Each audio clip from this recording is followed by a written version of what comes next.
Bismillahirrahmanirrahim. Assalamualaikum warahmatullahi wabarakatuh dan salam sejahtera kepada seluruh rakyat Malaysia yang dikasihi sekalian. Seperti biasa, saya akan mulakan dengan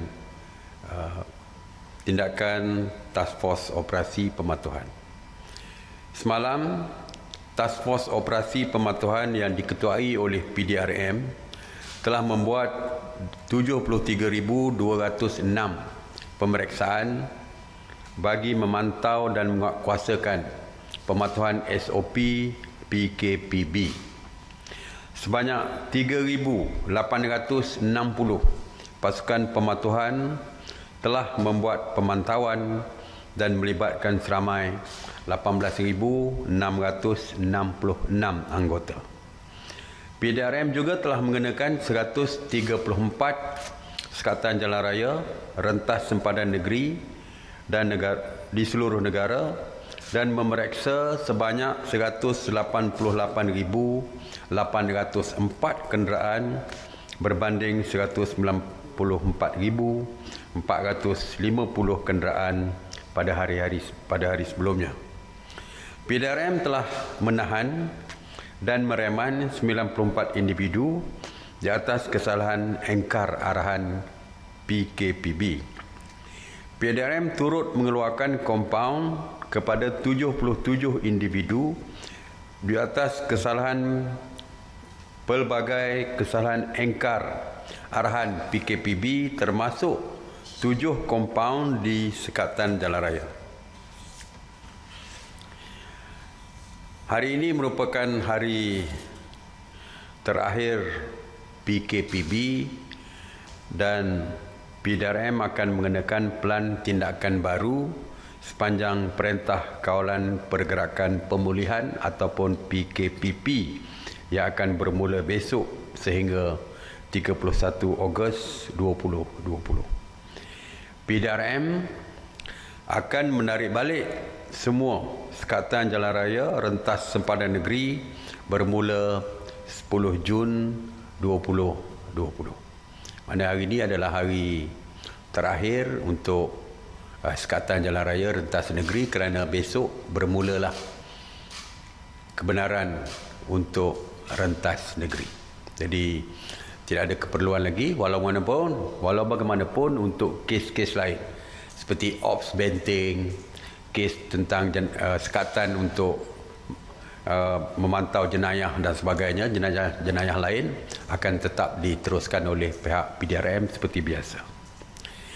Selepas ini PDRM akan menumpukan kepada pematuhan SOP sama ada di premis perniagaan dan kawasan awam, dan juga melalui pasukan petugas khas pematuhan PKPP di daerah yang melibatkan agensi yang berkaitan seperti Angkatan Tentera Malaysia, Rela dan APM.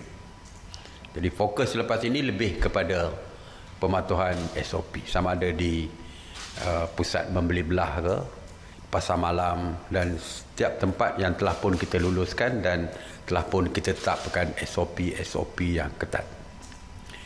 Mengenai berita palsu, sehingga 9 Jun 2020, sebanyak 266 kertas siasatan telah dibuka oleh PDRM dan SKMM berhubung berita palsu yang berkaitan dengan COVID-19.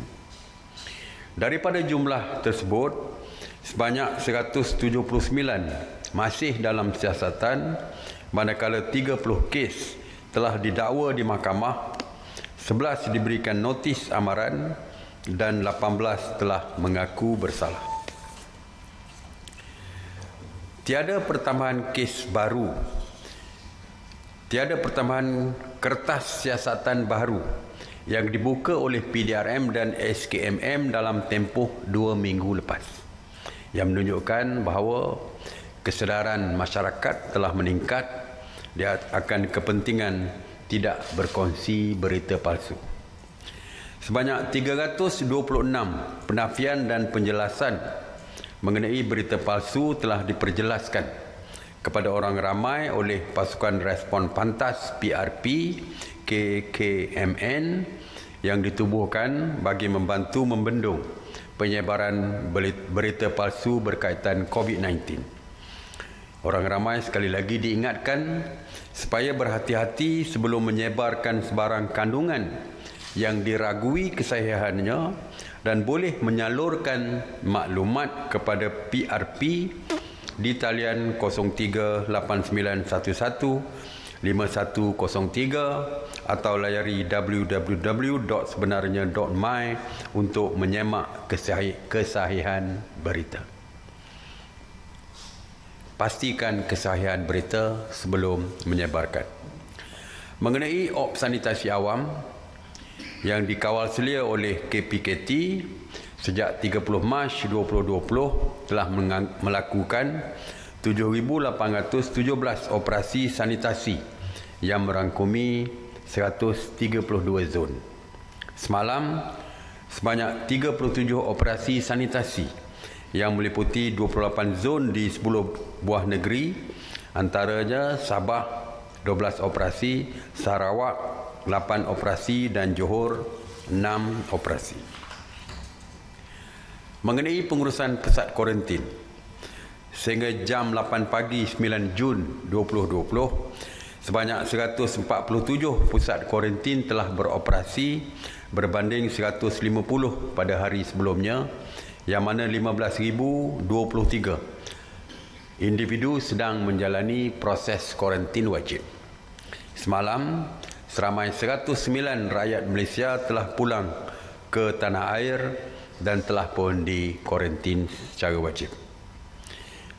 Sejak 3 April 2020, seramai 51,347 rakyat Malaysia pulang dari luar negara dan telah pun dikuarantin wajib, dan sehingga hari ini 41,509 individu telah pun selesai menjalani kuarantin wajib dan dibenarkan pulang ke rumah masing-masing. Mulai besok 10 Jun akan bermulalah kuarantin wajib 14 hari di kediaman sendiri setelah mendapat keputusan negatif daripada saringan swab test yang dibuat setibanya di lapangan terbang. Oleh itu, pusat kuarantin di hotel akan mula ditutup. Mengenai barang keperluan asas, semalam Penguatkuasa Kementerian Perdagangan Dalam Negeri dan Hal Ehwal Pengguna KPDN HEP telah membuat pemantauan harian ke atas 25 jenis bekalan barangan di 918 premis perniagaan, termasuk 731 di peringkat peruncit, 159 di peringkat pemborong dan 28 di peringkat pengilang. Secara keseluruhannya, bekalan barangan keperluan adalah mencukupi dan mampu menampung keperluan dalam negara yang berterusan dan mudah diperolehi. Kementerian Pertanian dan Industri Makanan juga telah membuat pemantauan di peringkat pengeluar makanan dan memberi jaminan bahawa bekalan barangan makanan basah dan sebagainya adalah mencukupi. Oleh itu, sekali lagi saya ingin menasihatkan supaya orang ramai tidak bimbang dengan bekalan makanan dan keperluan sepanjang musim perayaan dan seterusnya, kerana bekalan makanan dijamin mencukupi. KPDN HEP juga telah melakukan pemantauan dan pemeriksaan khas mengenai pematuhan SOP PKPB. Semalam, daripada pemeriksaan KPDN HEP mendapati 2,200 premis mematuhi SOP yang telah ditetapkan. Sebanyak 140 premis telah diberi nasihat dan 27 premis lagi diberi amaran atas ketidakpatuhan SOP. Kerajaan sekali lagi ingin menggesa pengusaha dan orang ramai supaya sentiasa mematuhi setiap SOP yang dikeluarkan. Dan seperti biasa, saya ingin mengingatkan supaya ketika membeli belah, cubalah tidak membawa anak kecil dan juga warga emas bersama. Mengenai tapak binaan, CIDB telah membuat pemeriksaan kumulatif sebanyak 7,083 tapak binaan di seluruh negara. Daripada jumlah tersebut, pemeriksaan CIDB telah mendapati 1,444 tapak binaan telah patuh SOP yang telah ditetapkan, manakala 317 tapak binaan tidak patuh SOP dan diberikan amaran. 12 tapak binaan telah diarah tutup kerana tidak patuh SOP dan baki 5,310 tapak binaan tidak beroperasi. Hari ini beberapa keputusan mesyuarat telah pun dibuat. Mesyuarat khas hari ini membuat keputusan untuk membenarkan pembukaan semula surau-surau di pusat membeli belah dan juga di kawasan rehat dan rawat. Kita tahu rentas negeri telah pun dibenarkan mulai besok.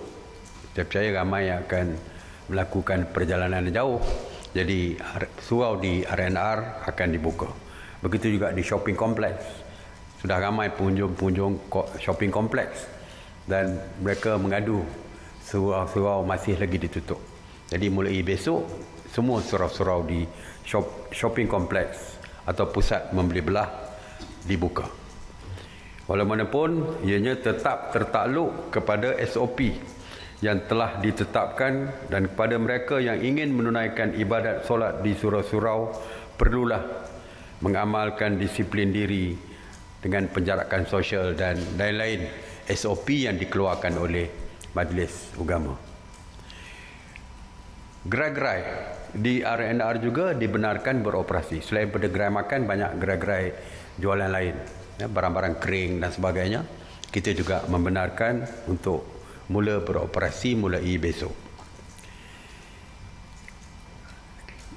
Mesyuarat khas juga bersetuju apabila kita menerima rayuan daripada restoran-restoran, gerai-gerai makan, begitu juga kedai-kedai runcit, kedai-kedai 24 jam dan sebagainya, kerana perniagaan mereka setakat ini hanya dibenarkan buka hingga pukul 10. Oleh itu, mesyuarat khas telah bersetuju untuk membenarkan restoran, gerai-gerai makan dan semua perniagaan menjual makanan, outlet yang menjual makanan ini, untuk beroperasi sehingga jam 12 malam. Namun harus ditegaskan penjarakan sosial dan SOP-SOP yang telah pun ditetapkan sebelum ini perlu dipatuhi sepenuhnya. Kedai-kedai serba nikah dan runcit yang dulunya beroperasi 24 jam, kini kita benarkan beroperasi sehingga 12 malam, bukan lagi 24 jam. Banyak kedai-kedai convenience store yang dulunya 24 jam. Sekarang ni pukul 10, kita benarkan tambahan masa 2 jam sehingga pukul 12 malam. Mesyuarat hari ini juga menerima permohonan berkenaan pembukaan zoo. Kerana telah pun ditutup. Pihak zoo negara bersama zoo-zoo lain telah pun membangunkan SOP bersama, dan mesyuarat khas telah pun bersetuju untuk membenarkan pembukaan semula zoo pada 10 Jun 2020 tertakluk pada SOP yang telah pun dipersetujui. Jadi itu saja untuk hari ini. Terima kasih. Seruan saya, amalkan disiplin diri ataupun kawalan kendiri untuk pastikan terus selamat. Terima kasih. Saya buka kepada soalan.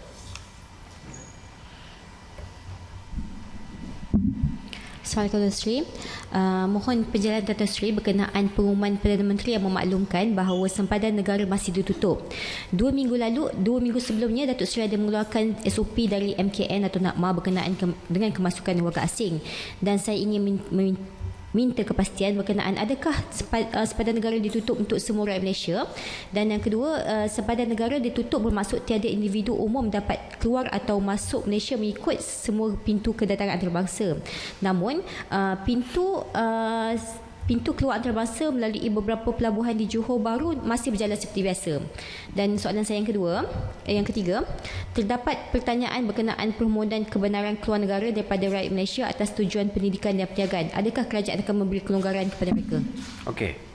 Polisi kita tetap sama, iaitu hanya warga negara Malaysia yang pulang dari luar negara yang dibenarkan masuk ke negara kita. Itu saja. Ya.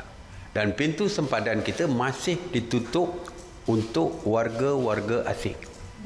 Ya, untuk warga negara Malaysia itu yang kita boleh masuk. Kalau dulu kuarantin wajib selama 14 hari. Dan sekarang ni kita buat kuarantin di rumah lah, mulai besok.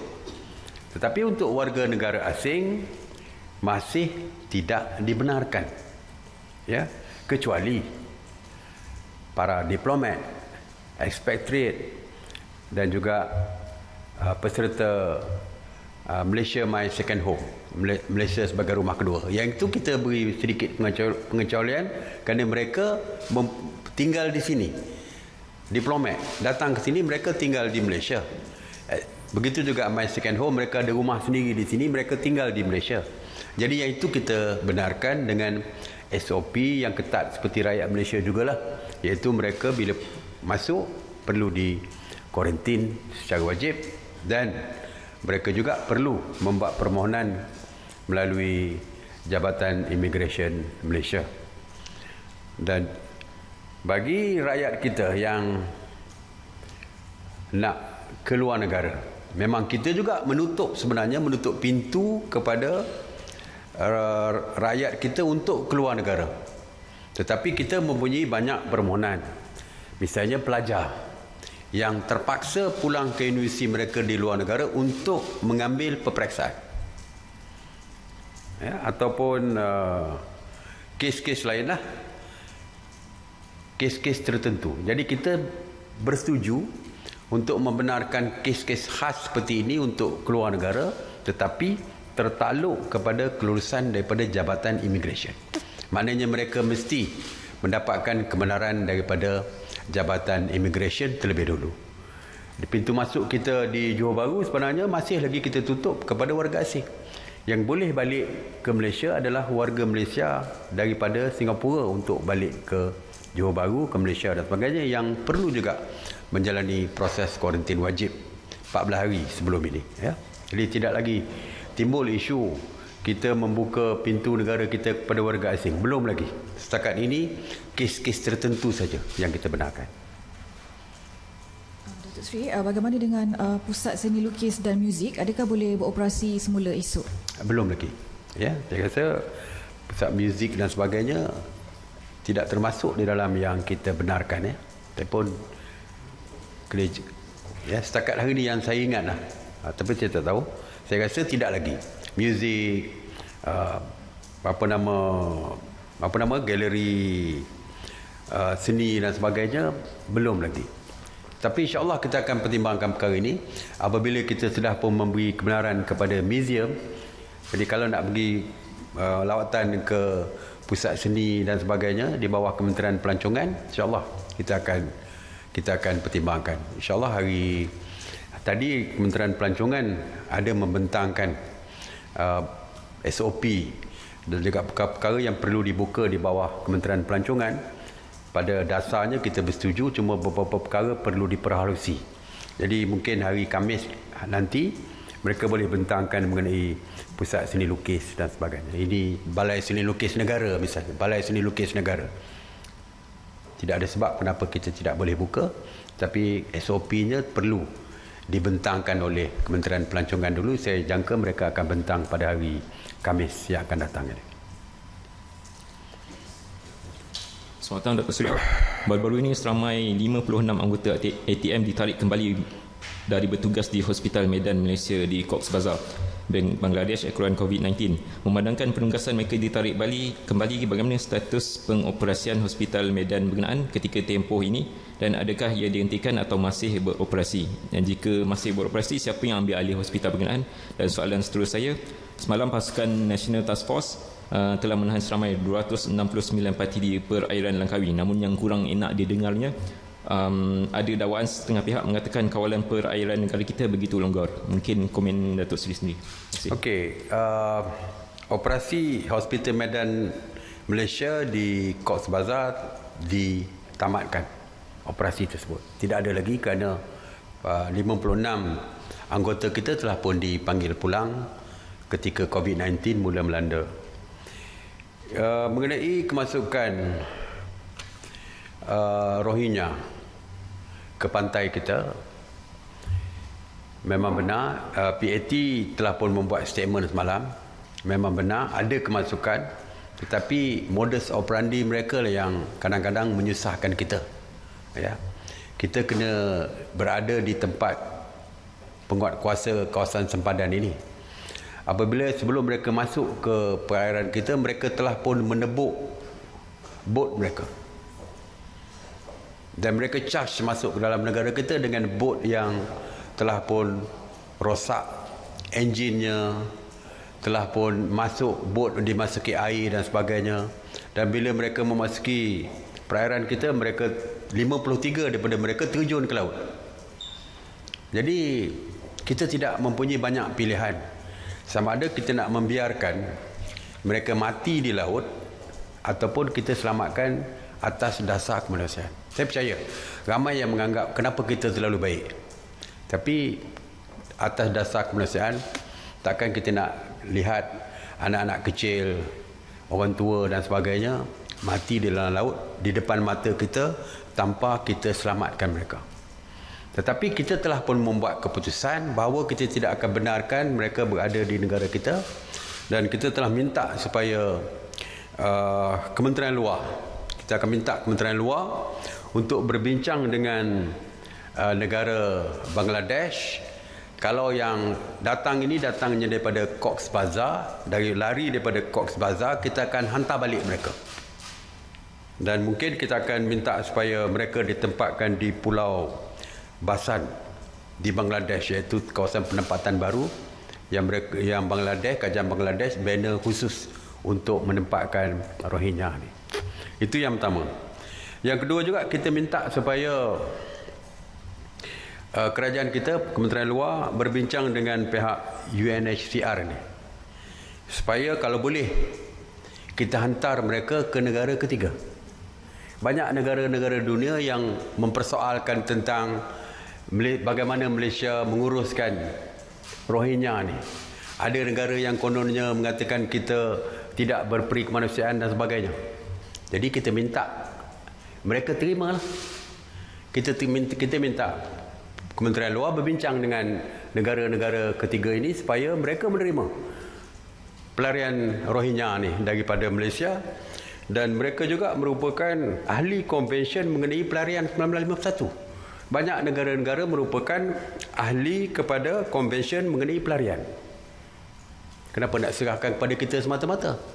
Mereka patutnya menerima pelarian-pelarian Rohingya ni. Jadi kita tegas kali ini, kita tak boleh menerima lagi kalau boleh, dan kita akan bincang dengan kerajaan Bangladesh untuk hantar balik mereka ini. Dan kalau kita lebih rasa lebih selesa kalau negara-negara dunia, negara-negara ketiga yang merupakan penandatangani konvensyen ini supaya dapat menerima pelarian-pelarian ataupun pelarian Rohingya daripada Malaysia ini.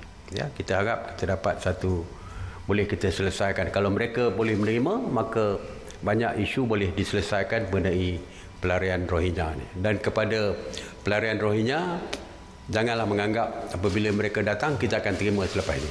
Kita akan hantar mereka balik.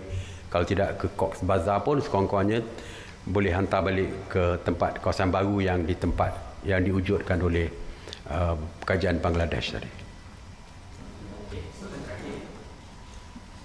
Okay, Datuk Seri, soalan saya, CEO Rapid Rail hari ini mengumumkan peraturan penjarakan sosial di tren Rapid KL tidak diguna pakai lagi. Adakah ini semua terpakai juga untuk pengangkutan awam yang lain? Rapid KL buat keputusan Rapid Rail. Rapid Rail ni tidak ada kuasa untuk mengubah dasar ataupun peraturan yang ditetapkan oleh kerajaan. Apabila kerajaan menetapkan perlu ada social distancing ataupun penjarakan sosial di dalam rail mana-mana, mereka tidak boleh dengan sewenang-wenangnya mengubah apa yang telah pun ditetapkan oleh kerajaan. Kalau mereka ingin membuat sebarang perubahan, mereka perlu memohon daripada MKN untuk membuat sebarang perubahan. Bukan tiba-tiba umum mengikut apa yang mereka rasa perlu umum. Kita faham masalah mereka apabila social distancing dilaksanakan, terdapat pengurangan dari segi jumlah penumpang. Ini meningkatkan kos mereka. Kos ini bukan saja di peringkat rail, di peringkat kereta api, MRT, LRT dan sebagainya, tetapi juga pesawat penerbangan.